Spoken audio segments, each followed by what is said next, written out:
Hi, and welcome to the Thriving Entrepreneur. She's Rachelle Learling. He's David Foster.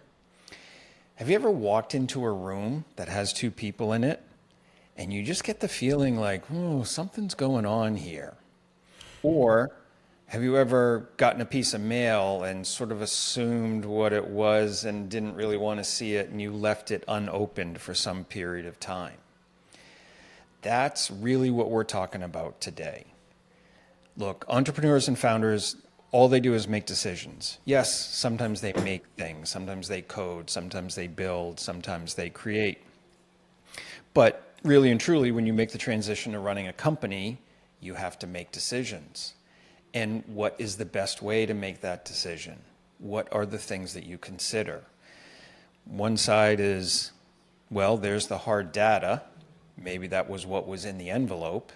And then there's your intuition, which is what you experienced when you walked into the room.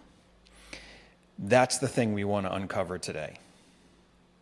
Yeah, super interesting topic, and thanks for that cool introduction, by the way. I think that both have a place in business actually, and I think we'll be unpacking that topic more and more. And yeah, on the one hand, I would say definitely both are really important, and on the other, there's just so much risk if we lean towards one of those too much. But I guess we can say we're all human, and that makes us want to maybe, yeah, choose intuition or take our opinion as the go-to.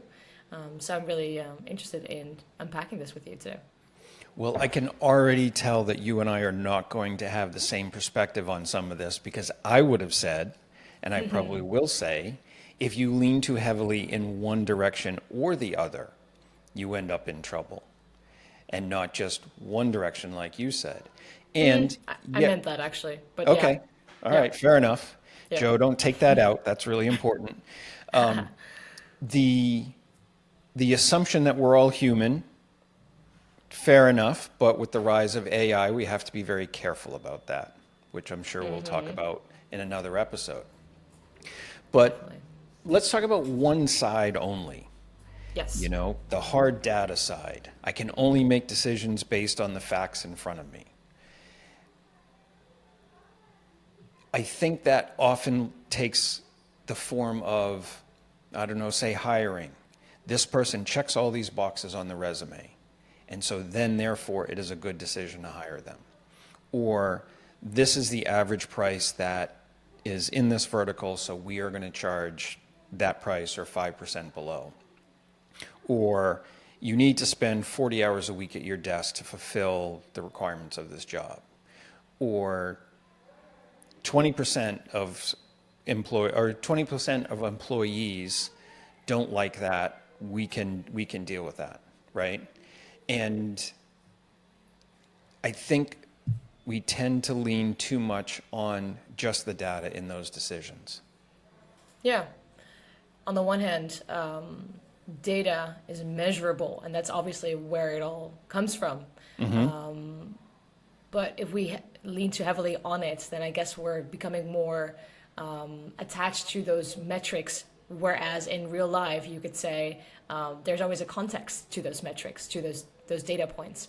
And if we just take out that context, then the data points are going to be too, yeah, relied on to like if this then that, and it might not fit into the context of what we're talking about. It could be non-practical. It might not be. It could be based on the past, but not be useful or present in the present right now. And I guess that's where it can go wrong if you rely too heavily on data only. Context is really important because, well, for those people who are old enough to remember the ad campaign in the States, 4 out of 5 dentists recommend, I actually don't remember what they recommended, but who were those 4 dentists? Who was the one dentist that didn't recommend? And how was the question placed? Did you ask enough? And that kind of is also related to the quality of the data. If the quality of the data is suspect, or you don't do enough inquiry into that, you're relying on quote unquote hard facts that maybe are not that hard, right? Yeah. And if you only rely on hard facts, another thing is, well, what happens to thinking holistically and creativity? It's not easily accessible if you have to be able to prove your decision in a spreadsheet. Yeah, that's it. And I mean, apart from context and all that, there's always unique situations that will be, addressed differently in the sense that, yes, it might have worked for this situation and it was similar, but now there's a unique element that comes in. And as you said, like if 20% of our employees think this or that or think this should change, it doesn't mean that it will actually help if we do change it. Things like that. So there is a risk in not having that nuance of context of what's really happening, what people are feeling about it. The unique situation part, I had a discussion with somebody a couple of weeks ago where the person on the other end of the discussion was saying, it's not like this is a unique situation. And while he may have been right, making that assumption and then almost like pulling hard data out of that, or thinking that you're pulling hard data out of that, is quite dangerous. Because in a lot of ways, show me a situation that's not unique. There may be similarities, and there may be data that can help guide or even limit the way you make decisions. But especially for founders and entrepreneurs, if you think that your situation is the same as everybody else, even within that vertical and even in that company size, I don't think that's a very strong assumption. So about this part of like being too data driven, let's say, or only heavily relying on that, I sometimes feel and know that some entrepreneurs feel that data is more evidence, or it's better or it's stronger than, let's say, intuition or context or what people say about something, because it feels right. It feels right to hang on to numbers because somehow it's more tangible. It's like, look, we got the numbers. And yes, obviously it has its place. I would not say replace data for intuition, but it's so easy to kind of like fall back on it and kind of use it as an excuse not to move forward with like a human context, let's say. And an excuse, that's really interesting. An excuse for what, do you think? To make a certain decision that is data-wise logical, but in context and practicality doesn't make sense that much. So it's almost justified or defended by data, where a more holistic view would say, at least I've got some serious questions about it. Yeah. Yeah, I think that makes sense, because there are times where somebody comes with, let's call it data, where they've done interviews or, pre-formation exploration, and look, 90% of the people say they would buy. But that isn't, like, that 90% is suspect, because did you talk to the right people? Is there confirmation bias involved? Did you talk to people who, had the ability and willingness to say no? And then we get almost to the next part, and that's the gut feeling. Mm-hmm. And so I think one of the critical aspects about data is that it's not all the same. And yes, you can't pay your lease or your employees with good feelings. The numbers have to work out so that you have as much money as you need to do that. And that is really hard data. But just because the number that's in your bank account looks very much like the number next to it on the spreadsheet that says 90% of the customers will buy, those two things aren't equal. And it's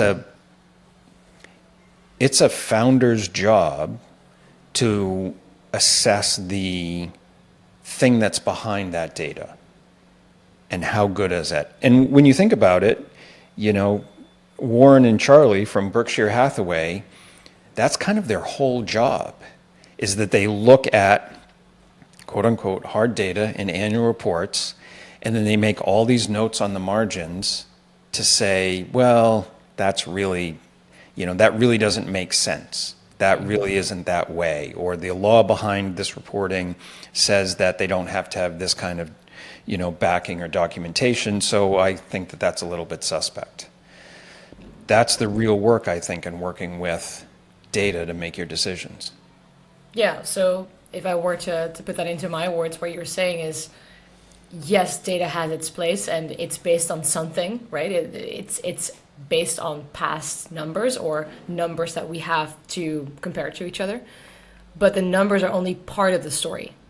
They're maybe 70, 80% of the story. And there's some context that would give the numbers a different view.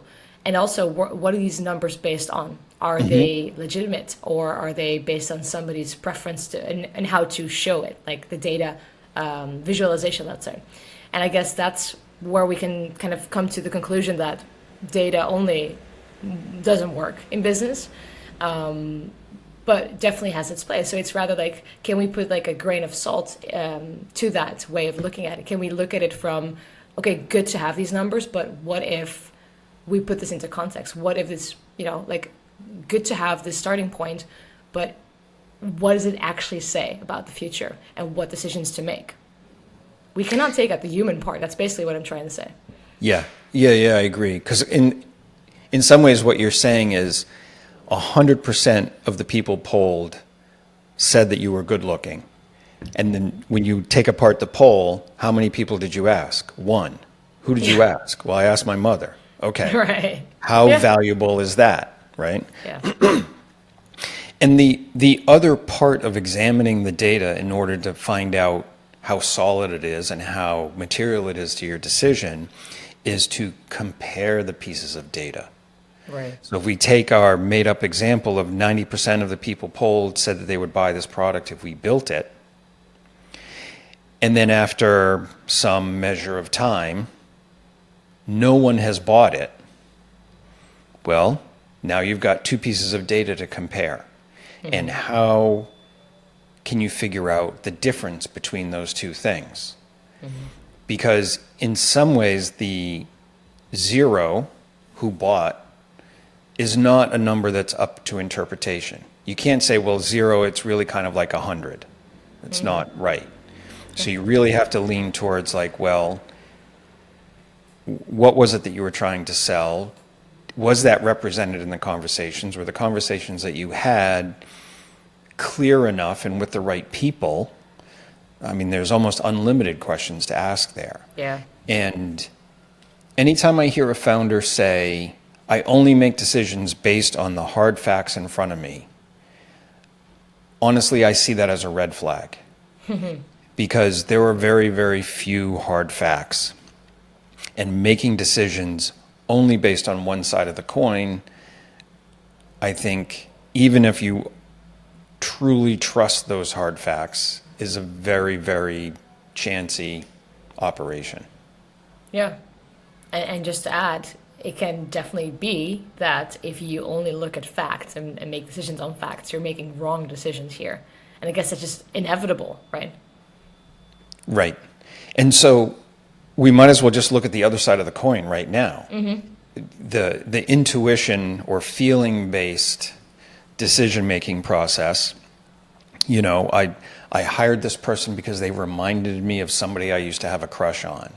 Or, pricing, I just feel like it's worth this.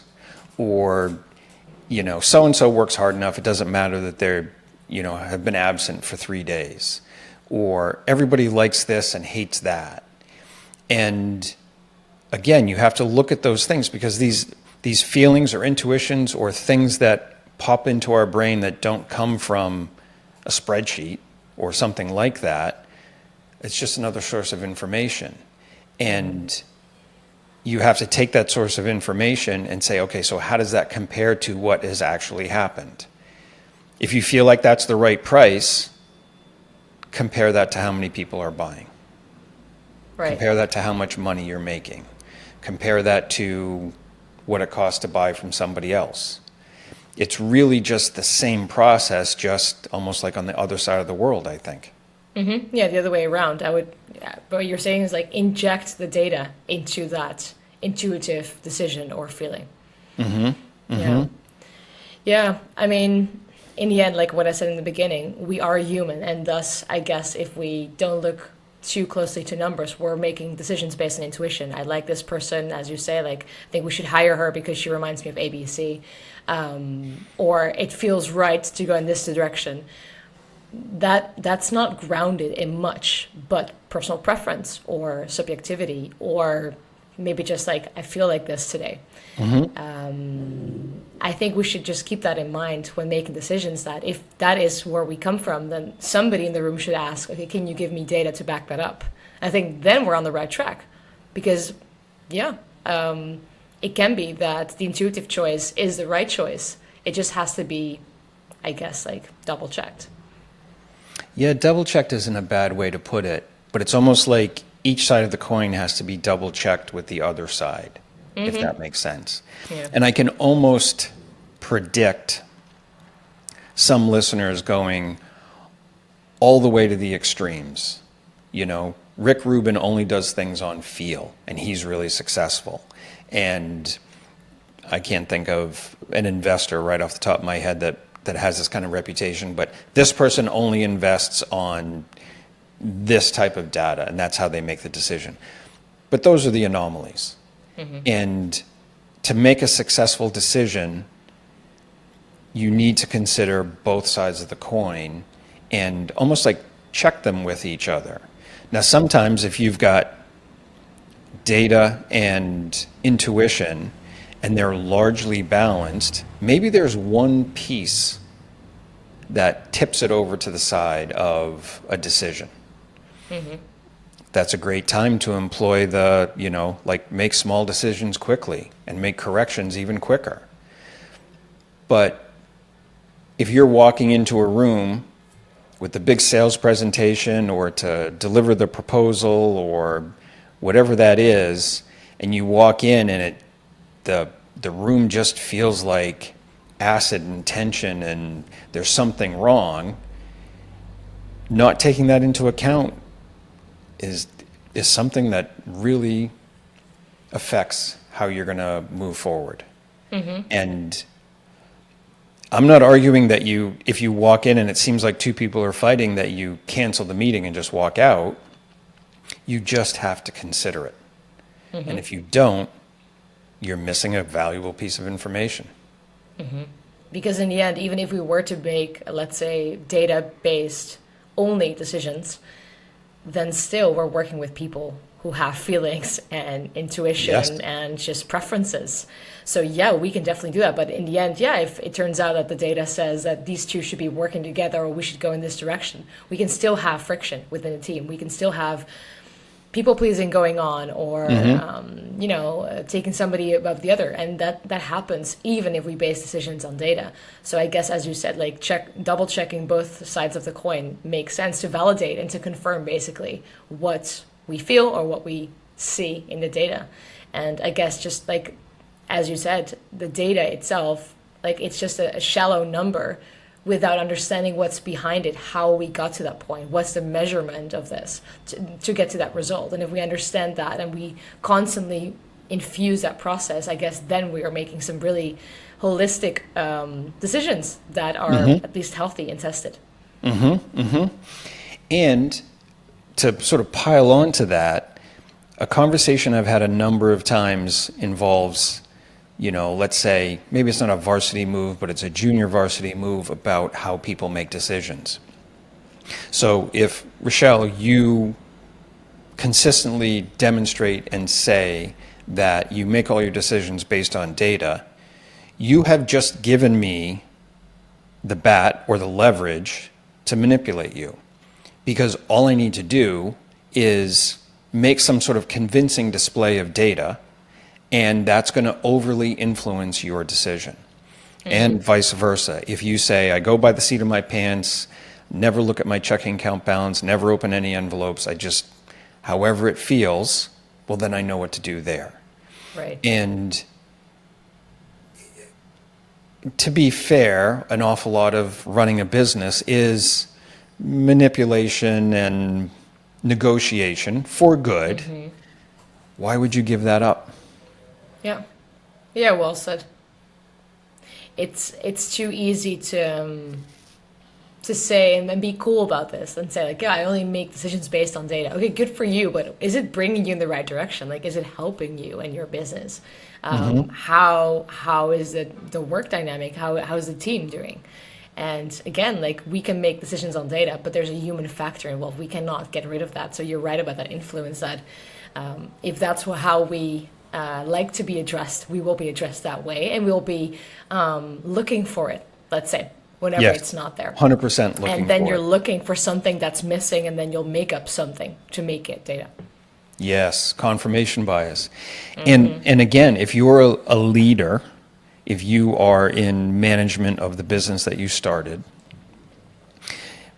people tend to be, maybe a little bit more data centric or a little bit more touchy feely in general.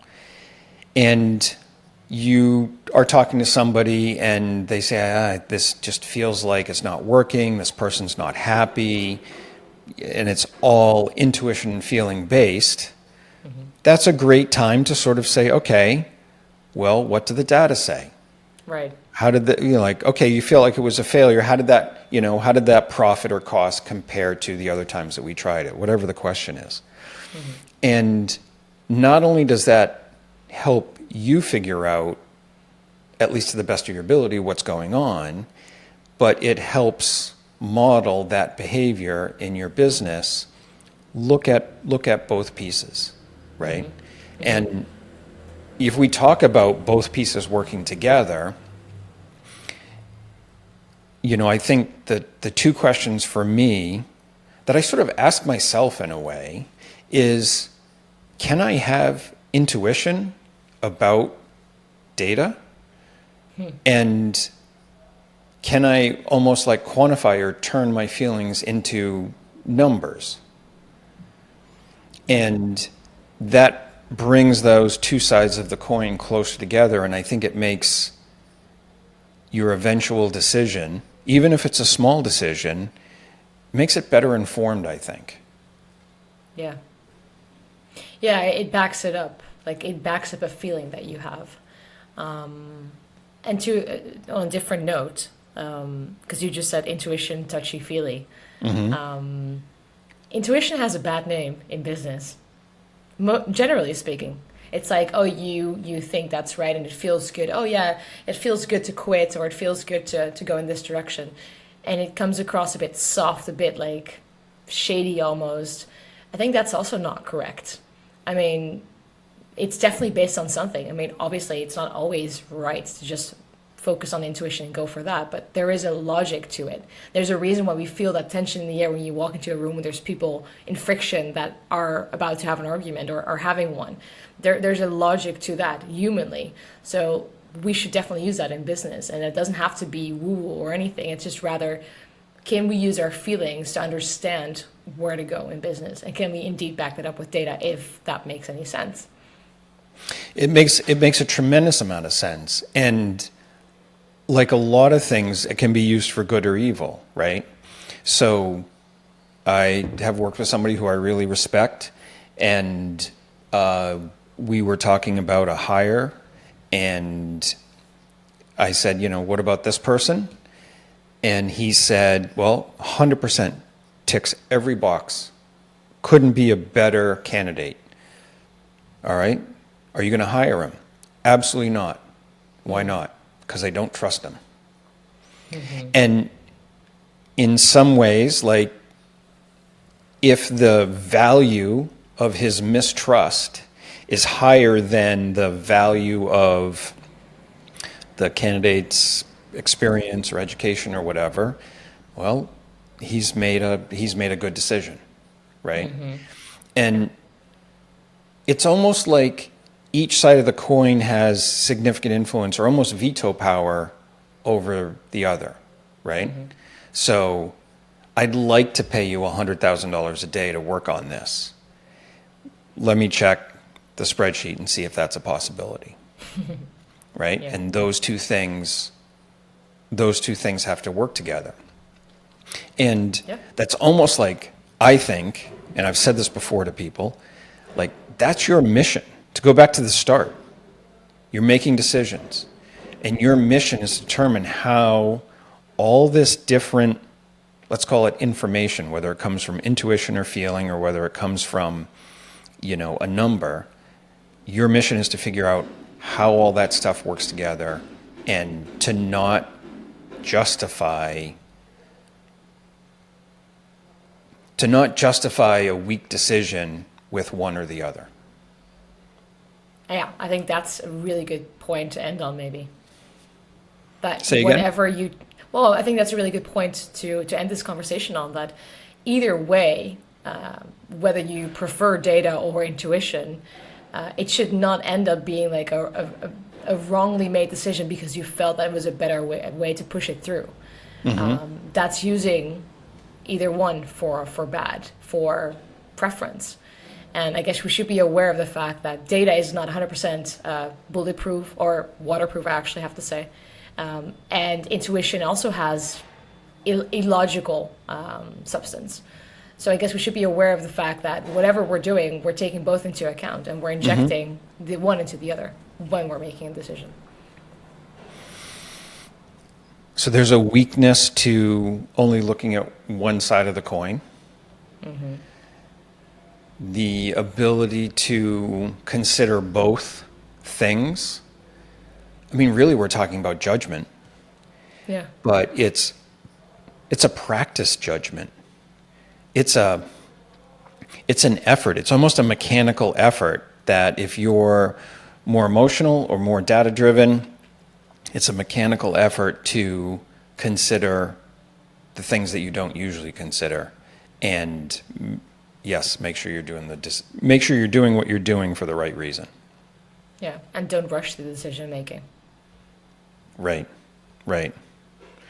Well, I guess I'll wrap up by saying I feel like this was a good discussion. I have the data to back it up. There's so many people listening right now. There you go. We appreciate you listening, and we will talk to you in 2 weeks. Cheers.